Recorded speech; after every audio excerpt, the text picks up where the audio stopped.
On the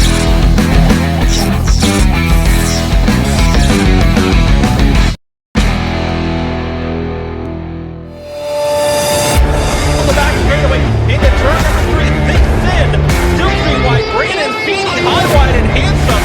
He's going to go to the outside and get past Camillo. I don't mean to be two birds and bees with you folks, but this is how cautions are born.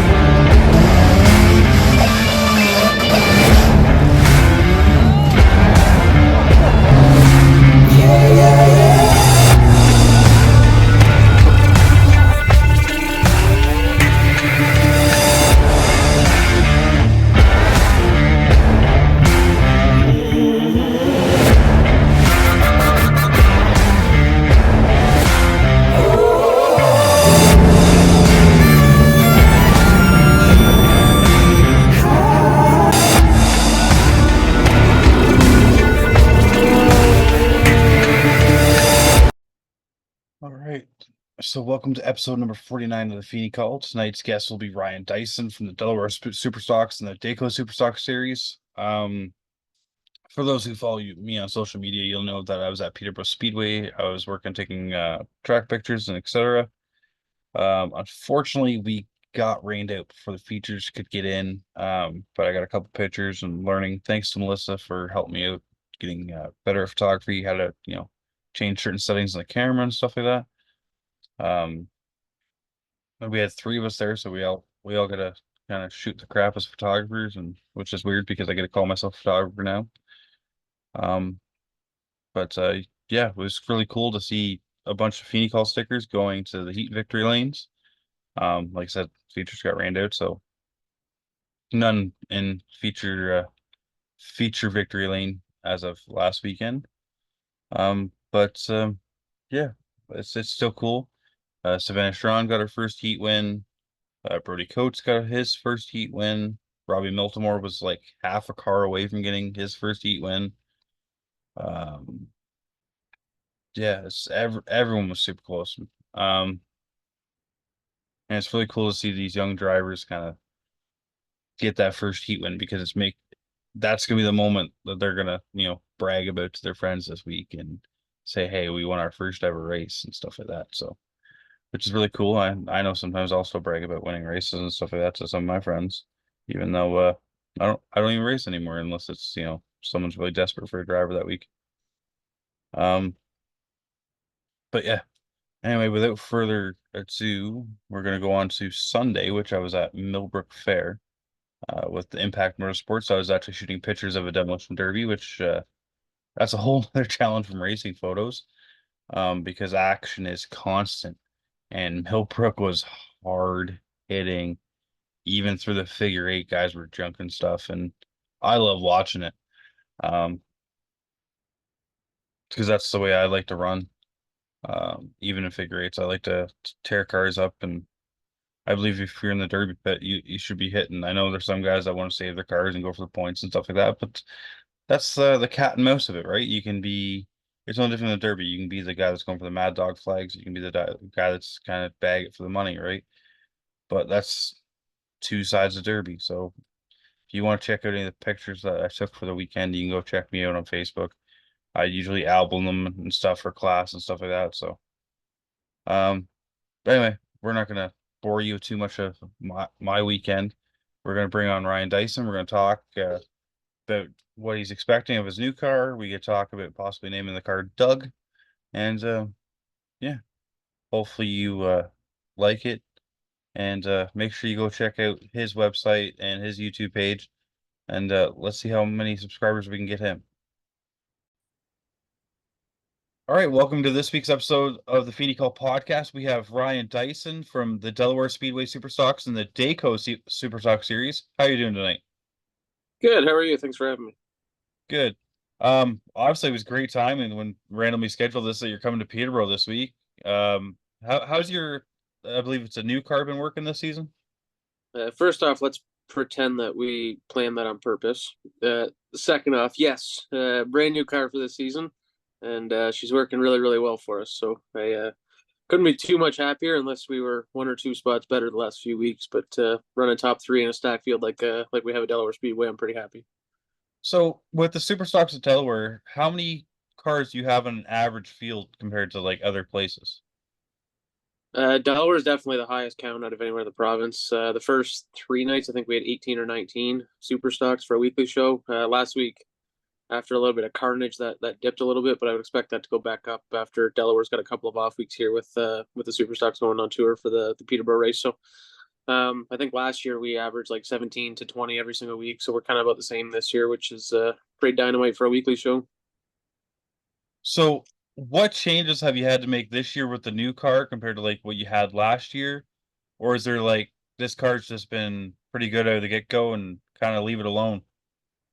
Yeah, I'm very fortunate to have some smart people with White Motorsports Inc. helping us, and the car was just a rocket right off the trail, right off the setup plate. First time it was ever out. I mean, we shook it down. I went and did like kind of 10 half speed laps, and then 10, maybe 5, 10 kind of 3/4 laps, and then they told me to do a little more 3/4 laps, but I just couldn't help it, and I think we went P1 on the board right away. So I was pretty happy with it. And then the second practice it was just as good, and I think we finished first or second that practice too, and kind of carried that momentum into the season. I think we know the first couple of weeks. I think opening night we finished seventh or eighth or something, and we were pretty disappointed with that. And then the next week I think we finished fifth or sixth, and still disappointed with that after the way practice started, but.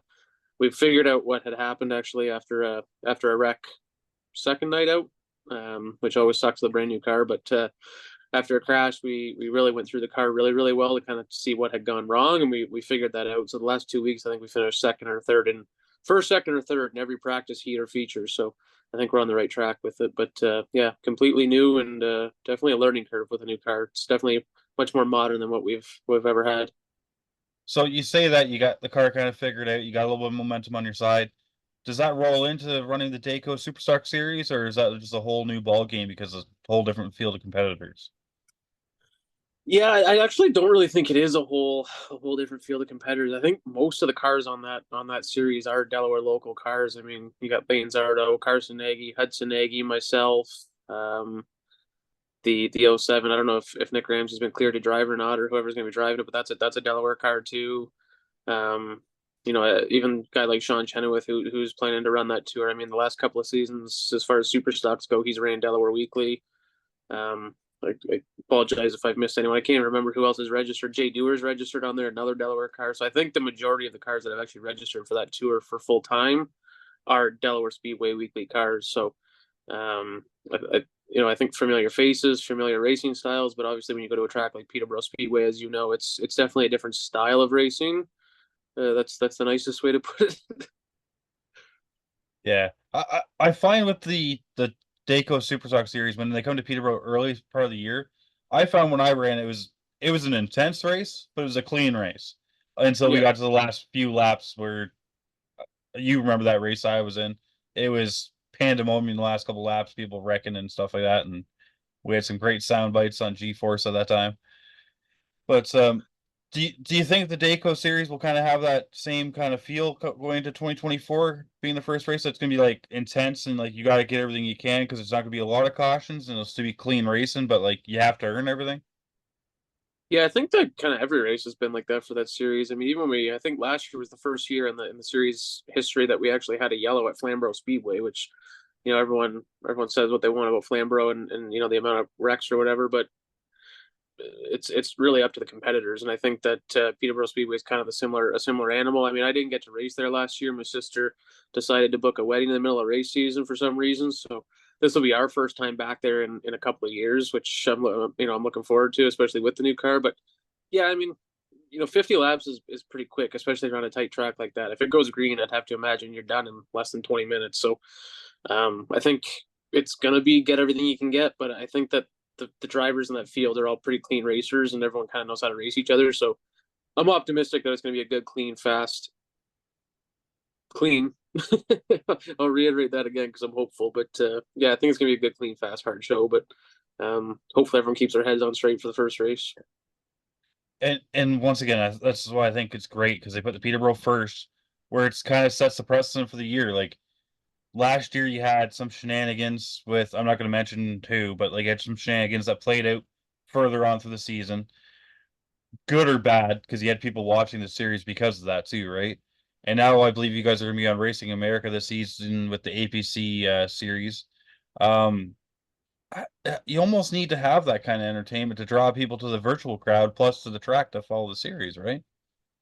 Yeah, and I'm sure the APC series has definitely earned its spot in racing across North America, and I think that it's definitely become a household name. There's definitely lots of people down south that know that that series exists, and I think that that's gonna kind of rub off on for us. I think that people tune into that series, and I think they see us, and I would argue that our races are just as good, if not better, than the APC series races. So I think that there's a lot of eyes on it, and I think that we gotta get out there and put on a good show because of that. So, as you've got through your racing career, you're in super stocks now, obviously. What steps of like the cars did you race to get to where you are now? I'll reiterate what I said when we won our first Superstock feature a couple of years ago, that my racing career is about as ass backwards as you can get, but I wouldn't change it. I think it's kind of made us better, and I think this isn't a knock on anyone that obviously starts racing when they're a kid, but I think when you do start racing as a kid, and it's generational and stuff, I think you maybe lose a little bit of that appreciation of what you're actually getting to do every week. We get comments all the time on our YouTube channel like, "Oh, you're living out my dream and stuff." And there's not a day that goes by that I don't think that. I'm very thankful that we even get to do it, because I didn't start racing until I did like arrive and drive go kart stuff when I was probably 15, 16 for a couple of years, and then when I started university, it all went away. There wasn't even any spare money to do that, so I didn't really race anything. And then I got into iRacing, and before that, I'd run like leagues on like video games and stuff. But one day the iRacing just wasn't enough, and my brother and I decided to build a bone stock. So we bought a decent car off of someone and kind of turned it into our own a little bit, and did that for one season. And boy, did we not have fun. We blew it up, and it was just, I think our first 7 races we didn't even finish because the car overheated. And then finally one night I got right pissed off and said, you know what, I'm just going to drive this thing until it blows up because I'm sick of overheating it. And definitely, welcome to racing season for us. But then we decided, we really like this. We had the tools and the trailer and everything, so we built a truck to race at Delaware Speedway when they had the truck series. It was kind of dying at the time, but some competitors, the Manning family, and unfortunately they don't race anymore, but they offered to help us to try and grow the series, and they offered to help build us a truck. So we did that over the winter in their shop, and we did that for one season and had some pretty good success. I think it was our 5th or 6th ever start. We actually went out and won a feature, and then we won one at the Great Canadian Weekend later in the season. So we had good success with that, and then we completely rebuilt the truck again that winter, and we were all gung ho to go run for a championship in 2020, and then things that we won't discuss happened in the world, and Delaware decided to shut down like a lot of places in the world. So when they announced the 3-race mini deal with the APC series and the 3-race Superstock series, we got a really good opportunity to purchase a really good Superstock. It was actually a former Jake Sheridan car that he won a lot of races with, and Rookie of the Year at Delaware Speedway in the Superstock series. And the gentleman that had it didn't think Delaware was ever going to reopen, so I got a really, really good deal on it, and it was just too good to pass up. So we decided we're this far in, why not spend some more, and why not go for it? And that's kind of how we went. We got in the Superstocks that year, and we went out and finished 3rd in our first ever race at Jukasa.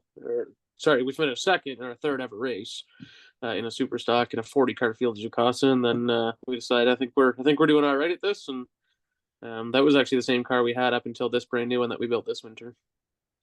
So, did you keep that old car like as nostalgia, or did you sell it off, or? No, we in order to be able to afford to build a new one, we had to sell it. So it's still racing at Delaware Speedway. Brody Rickwood actually purchased it off of us. Unfortunately, he had a bad wreck in the last race at Delaware in 2023. So his car, it was pretty old, and it needed a front end rear clip, I think, and everything. And rather than putting all that money into an fixing an older car, the way we were selling ours, the package we were offering with us keeping our motor and some shocks and a few things like that, it actually worked out to be absolutely perfect. And I know a lot of people struggled to sell some cars last year, especially with the way the economy is and stuff. But it just happened to be that absolutely perfect opportunity for us to sell it to him. Was the one right buyer there was happened to need it. So we still race against it every single week, and he actually ran pretty well with it a couple of weeks ago. finished right on our bumper. Yeah. I always thought it was hilarious because like I've bought in some people's cars and stuff like that, and you race against them still in the series. Like last year I had a mini stock that ran against the guy who used to own it, and he had to fight me for the win. He goes, "Man, I wish I didn't sell that car." Like, do you ever have regrets when you see it run that close to you, or you really happy with the No, new car? no, I'm happy to know that we sold the car at a good time where someone else could get some more life out of it, and it's not like we were begging someone to take it. It was still a really good car. I mean, the last race we ran with it, we finished third in the Great Canadian Superstock portion of the race, and had a fighting chance at the the pole and everything that day. So I'm glad that we were able to sell a car that was still good, and someone else is able to enjoy it for the rest of its life. And it's good to see that he's able to run decent with it too. And yeah, I mean, we even park beside him on pit road a lot of the time, so I get to stare at the old Clifford, the Big Red Superstock, a lot. So that one was a Clifford, the Big Red Superstock. What's this one's name? We haven't named it. We talked about it in our YouTube channel quite a bit while we were building it. 'Cause we went with an electric blue chassis, something I'd always wanted, and up until the day it was on the way to the powder coater, it was supposed to be race car gray, like kind of like a NASCAR Canada Series chassis. And on the way to the powder coater, I just let's do what I've always wanted. I don't know if we'll ever get to build a new car again or whatever. So we went with the blue chassis, and all winter we were like, what are we gonna call this thing? And we had some good ones. One suggestion on the YouTube channel was that we should call it Doug, as an homage to Douglas Window and Door, one of our longest standing sponsors, who's actually been integral in helping us even get this far. So I thought that was a cool idea. I wanted to call it Sally, as an homage to the Cars movie, the blue Porsche Sally. One of the guys on the team wanted to call it Blue Thunder, like the old Blue Thunder monster truck. But we never really actually did decide on a name. See, I don't agree with Blue Thunder because that was a Ford monster truck and that was like a Ford sponsored truck, and you have a Well, Chevy Camaro Clip, so that one's out. that one's out. So I do like the Sally but then that can be confused with Mustang Sally from back in like the '50s song. So Yep. I think it might just be Doug. I think it's a funny name. I think it's good. The car is called Doug. I mean, most people name their cars after something that actually means something to them, or something funny. So I think Doug might work. Maybe we'll have to just start calling it Doug. I think Doug's gonna be it. But yeah, I know. Like I named my super stock was Anna Nicole because she wanted a lot of attention, and then my late model was Marilyn Monroe. The neon was Slendy on the neon just because it was funny. But yeah, you got to name every car I find. Freaking Dan Price named the mod I have right now is Bamalam, like Black Betty Bamalam. Yeah. But so what do you look forward, and you're gonna keep the super stocks for like a few more years? Do you plan on moving up, or like you happy where you're running? Like as racers, we're never quite happy being the same speed. We always want to go faster, obviously, right? Yeah, I mean, these super stocks just keep getting faster every year. So I don't know. I would love to get to a late model full time one day. The ultimate goal, if I don't age out before then, is to get to the NASCAR Canada Series full time one day. I mean, everyone knows that we had that opportunity last year to run one, and ultimately we decided, the way our season went, that the money was going to be better used, and our time was going to be better used to actually invest in this new car. So the sponsors were in line. I even have a whole cupboard full of crew shirts that were supposed to be worn that day. It was that close. But that's kind of in high. Looking at it now, 8-9 months later, it definitely was the right decision. But at the time, it really hurt to make that decision. But yeah, I don't know. I mean, the super stocks are, price wise and operating cost wise and everything, I mean, they're not much different than a late model anymore. So I don't know. I really don't know. I mean, I'd love to get to a late model one day. I'd love to be able to run down in the States a little bit. I mean, when we built this car, I was looking, where are we allowed to run this car in the States and stuff, just because I wanted to keep options open. We weren't sure if we were going to commit to a schedule this year, if we were going to kind of go outlaw style, or yeah, I don't know. We'll get there one day. I'm confident we'll move up one day. And we work on this team nonstop, even outside the shop and outside the track, trying to attract new sponsors and attract different growth opportunities and stuff. So maybe one day we'll get to the NASCAR Canada Series. That's the ultimate dream and goal. And if it doesn't happen to be for myself behind the wheel, maybe my nephews or my son or someone can can get there. We're kind of trying to build that generational knowledge that I said we didn't really have earlier in the show here. But yeah, we'll see. Yes. See, someone's got to be the first one to be the first generation racer, right? That's how we grow the sport. Generational knowledge and generational racers don't happen without the first one. You're right. Exactly. See, our family did it backwards. I started racing first, and then I got my dad into racing. That is backwards. So, but like it's one of those things that like I moved up from my bone stock into Thunder cars at the time. I'm like, I don't want to sell my bone stock. I'm like, all right, well, it doesn't cost much for a bone stock to run. We'll just get my dad a couple sponsors to let him run for the year, especially with how many times he told me how to drive that car. I'm like, oh, it'd be a rude awakening for him to see it's not as easy as it sounds. Do you ever have that where you have like people that don't race and they'll be like, "Oh, this is what you need to do with the car." Be like, do you ever be like, "Jump in, go ahead, try it. I dare you." I ask him for a deposit first, but yep. See, I've always loved that. Like like if somebody like Tom Walters or something like that comes up to me like, "Hey, if you do this, I'll listen." Like, you know what I mean? These guys have been around for even if you came up and be like, "Hey, you're doing this wrong in corner 3 and 4." Doesn't matter you're at Peterborough and stuff like that. I'll listen, I'll try it. If it doesn't work for me, then I won't use it. But sometimes you take a piece of advice, say from like a Rick Spencer Walt, and a piece of advice from like a John Baker Jr. to put two ends of the corner together that work for you, and that's how you create your own individual driving style. Do you have like people like you've been banking off of to like learn that kind of information to get better through your career, or is it all just kind of been like trial and error on your own, or?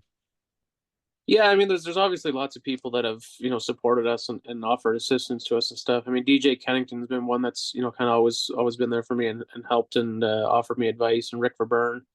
Um, a couple of years ago, we were down at Sunset Speedway. We went testing. We rented the track the night before because we were in the points hunt. We said we really got to figure this place out because I sucked there.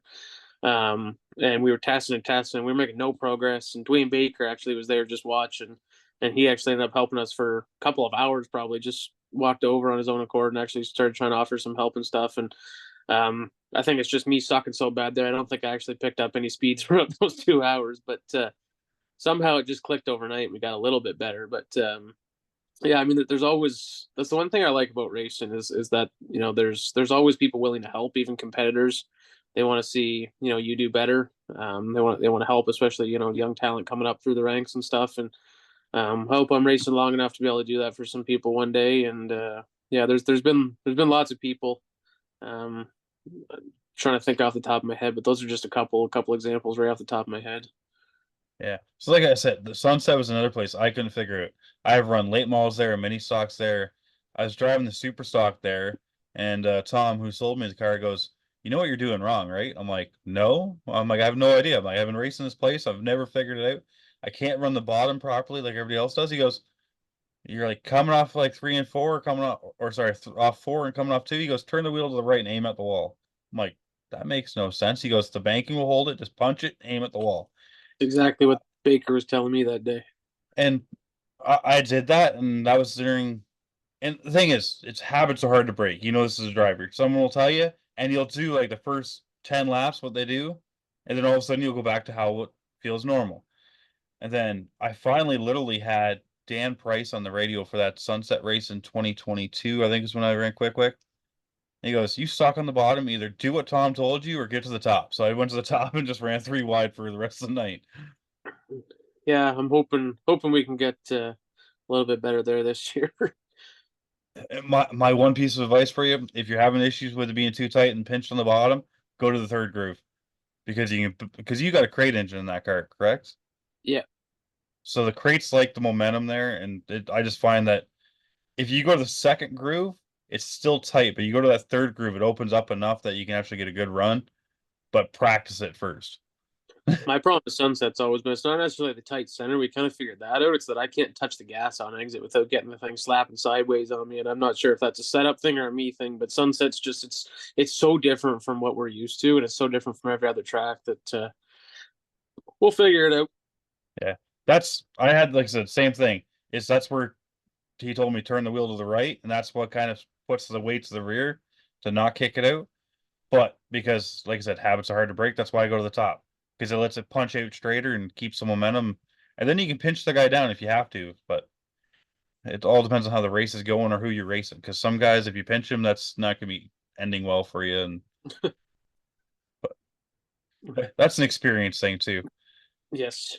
So, how many races do you have total in your schedule this year, both Delaware and the Dayco series? 17. That's a healthy number. A very healthy number, especially with a 6-month-old baby here. And you had I don't know if it was beginning of this year or that towards the end of last year, you had like a budget of like tires and stuff like that. Do you want to like give like a brief description of like people that maybe like are looking to sponsor you, like what you could break down, like what a set of tires cost, like what if fuel and stuff cost you for the weekend, travel fee, like just break it down for maybe people that would like to join the Dayco or join the Delaware Superstocks. Yeah, a set of tires is $255, I think now, but for one tire. So multiply that by 4, you're over $1,000 for a set of tires now.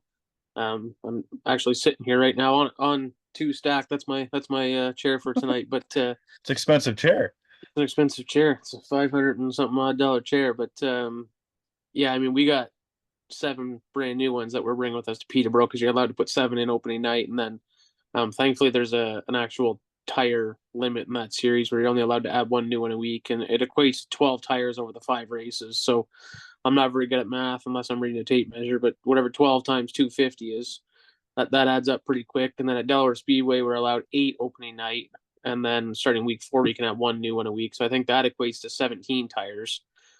So this year with the extra races at Delaware Speedway, and we're over 30 tires. I think that was 17. We're like almost 30 tires this year. We don't purchase practice tires for our car. It's just not something that is necessarily in the budget, and I'd rather spend that money elsewhere. We do hand these tires down to ourselves for practice tires once they're kind of out of our inventory. That's kind of the way we operate. But yeah, you're probably $6,000 or $7,000 just in tires to run a season, that many races. Fuel, you're probably 70 or $80 a night just in race fuel, to run just a regular weekly show. When we head to Peterborough this weekend, we're probably $300, I would think, in hauler fuel just to get up there and back. Plus, everyone knows driving for the GTA sucks enough, so we take the 407 up there.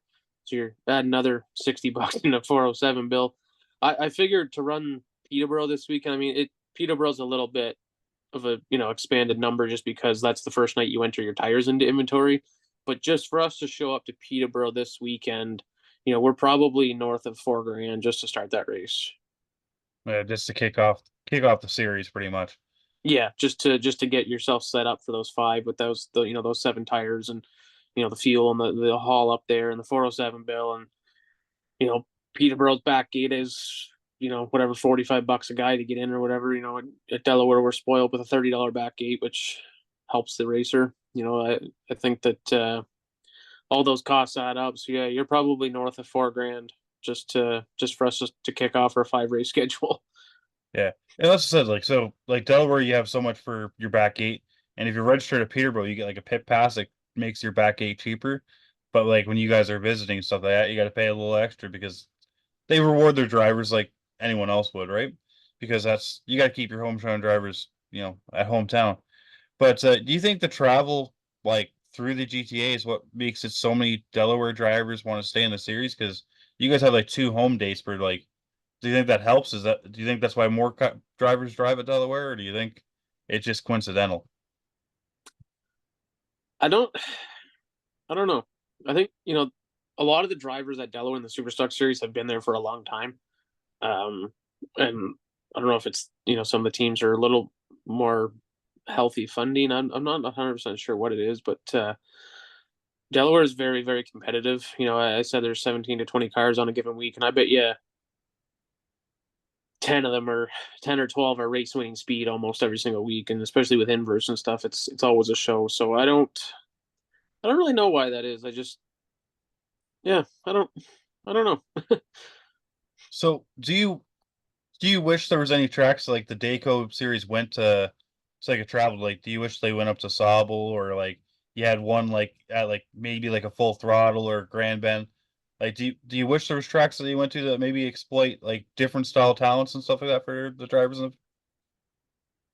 Yeah, I wish Sauble was on there, but I also understand why it's not on there with them not having a weekly Superstock series. So I mean, that's fair. We raced. That was actually my first ever race in a Superstock because that was the first race of that mini series in 2020. So, um, Sauble's similar to Flamborough. I love Flamborough Speedway, so I'd like to see that on there. And um, someone will get mad at me if I didn't mention it, even though we've beaten a dead horse. I'd love to go back to Jukasa.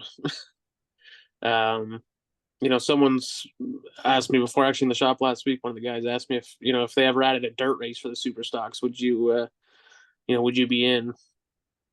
As cool as that would be one day, I'm not too sure. I mean, I think it'd be fun, but not I like my stuff clean.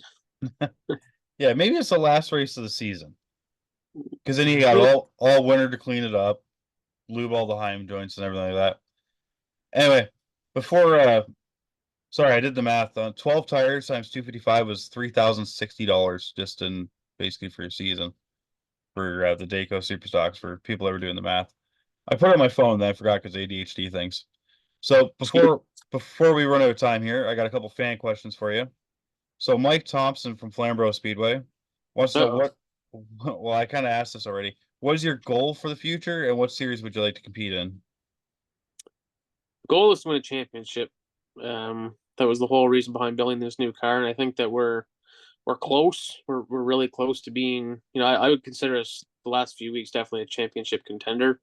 The only unfortunate part is the two guys that have been beating us the last few weeks are the two guys ahead of us in points, so that hurts. But the goal is to win a championship in whatever we're running, and obviously, kind of similar to what I said earlier. The goal is to hopefully move up one day. I'd love to run a late model, and ultimately one day the goal is to get to the NASCAR Canada Series, or a big personal goal of mine would be to run a race in the States. I think that would be kind of a bucket list item too, regardless of what it's in, some sort of full bodied stock car. And then Ashley McMartin wants to know what excites you the most about the upcoming race at Peterborough. Um, I think opportunity and figuring out what this new car has somewhere other than Delaware. I think that's the thing that excites me the most. I mean, I'm really, really, really looking forward to when we go to Flamborough Speedway this year. It's a track that I absolutely love, and we seem to run really well every time we go. So I think that kind of testing this new car on a short track package, they're all short tracks, but a really short track package. I think that's something that really excites me. Kind of seeing what this car really has outside of where we're running full time. All right, so we're starting to run down on time for the interview here. So I'm going to give you a few moments to thank all your sponsors that get you to from Didn't the track. JRD Motorsports ask you a question too on there? Uh, I don't see it on here unless they commented on the wrong part, which could I'm be just possible. teasing you. It was me All asking right. how our car looks so good all the time. I was gonna say it might be on a different one that was commented. But anyway, I'm gonna give you a few moments to thank all your sponsors and then where people can find you on social media and how people can follow you on all your YouTube videos. Yeah, I'll hit the other stuff first. So JRD Motorsports, Facebook, Instagram, and then our YouTube channel, like you mentioned, JRD Motorsports on YouTube. You can get to all of them through jrdmotorsports.ca. We run a we'll say growing YouTube channel. I think we're getting close to 1,200 subscribers, and we got hundreds of thousands of views on the channel and stuff. So working really, really hard to produce good content. I think our content's just as good, if not better, than some guys like Landon Huffman and Hunt the Front and stuff. Is just trying to get to that level of viewership one day is another big goal. So be sure to definitely go and check that out. We appreciate the subscription on there if people want to see what we're doing all the time. As far as sponsors go, I might have to get up and go look at the car. We've welcomed so many new sponsors this year that the work we put in over the winter to hit the ground and meet people and make connections, and we've actually had some sponsors come to us, which at this level of short track racing is definitely pretty badass to say. So first and foremost, I got to thank Douglas Windows and Doors. They're out of London, Ontario, and they're actually just opened up a Kitchener, Ontario location too. They've been with us since 2019. And they've kind of been the backbone of our race team and helping us kind of progress through the ranks and stuff, as a primary partner on our race car. And then late last year we welcomed Bingo Country. They're a bingo hall in London, Ontario, and they're associated with some other bingo halls across Ontario. We welcomed them onto the team in a smaller capacity, which at the time we knew was in preparation for them to become a co-primary sponsor on the race car. So those are kind of our two co-primary partners on the race car. And then APC Auto Parts Centers has been with us since day one when we had two sponsors on our bone stock after that first trying season. APC was one of them. So I love that relationship we have with them. Doc State of Property Maintenance has been with us for a number of years too, and I gotta thank Justin and everything he does for us. Castrol, a couple of years ago we partnered with Castrol, and my ongoing joke / serious advertisement is that last year was the first year we didn't have a motor issue all year, and it was the first year we put Castrol in the car. So coincidence? I think not. Epic Racewear has been with us for I think since 2018. Obviously making us look good, and we do all our own designs and everything in house, and they bring everything to life. If anyone hasn't checked out my new fire suit, I thought it looked pretty good, so I really like that. And obviously they're the ones that print all of our merch and everything, so Epic Racewear is another big one for us. I do not want to miss anybody, so we're going for a walk. Missing sponsors bugs me. 291 Construction is another one that we welcome this year. So the folks at 291 Construction, they're actually our presenting sponsor of our trip to Peterborough this weekend. Elgin Chrysler, we welcome them back onto the car this year out of St. Thomas, Ontario. Blackfly Beverage Company has been with us for quite a few years. The official celebratory drink of JRD Motorsports. Johnny's Diner, Johnny's Restaurant in Elmer, Ontario. Medlin Custom Services, 24-hour towing service is another new partner, as well as Johnny's that we added this season. Hebert Home Exteriors is another new partner we added this season. I'm really happy to have them on board. And Techniche, they actually make some pretty cool products. You can check out their stuff at White Motorsports on their website. They sell like cooling vests and cool suits and stuff without the extra weight of actually having it in the car. So definitely helps keep me cool while I race. Wix Filters has been with us for quite a few years now. There's no filter I put on the car other than a Wix, and we use them everywhere there's a filter. So continued partnership with them has been really nice. Annie's Legendary Pizza came on board last year to make sure that the team is always fed at the races. They provide us with pizza and garlic knots and cinnamon knots, and I shouldn't be advertising that too much, or crew guys are going to be losing out on their pizza to fellow competitors on race nights. But yeah, Andy's Pizza, Lambeth and Kilworth locations, iCoachGoalies.com. They've been with us for quite a few years, hockey goaltender training. Jay's Detail Shop out of St. Thomas, Ontario, makes the car look good a lot. Aeronoptics, for anyone who didn't see our paint scheme unveil video right before Motorama. They're actually like a Hollywood level production company. They actually came in and brought the smoke machines and the laser lights and everything. We shut down White Motorsports for an afternoon and did a whole video shoot. It was pretty crazy. So go check that out on our YouTube channel. That was definitely pretty cool. Another one I can't forget too that we welcome this year in a larger role is Great Escape RV. Happy to have them on board.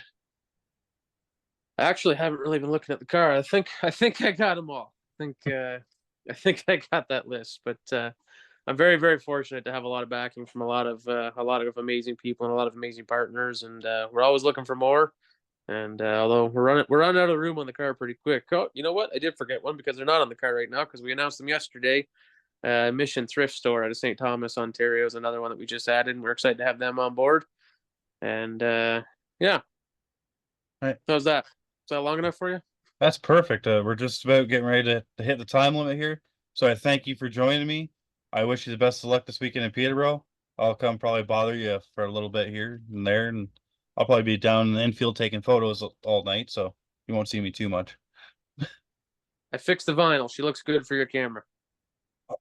I'm not always the best with cameras, so like, you know what I mean? I'm still learning. It's like racing for the first time all over again. It's like you got to teach yourself how to get rid of the rookie mistakes and stuff like that. But anyway, thank you for joining me. Wish you the best of luck, and have yourself a good week.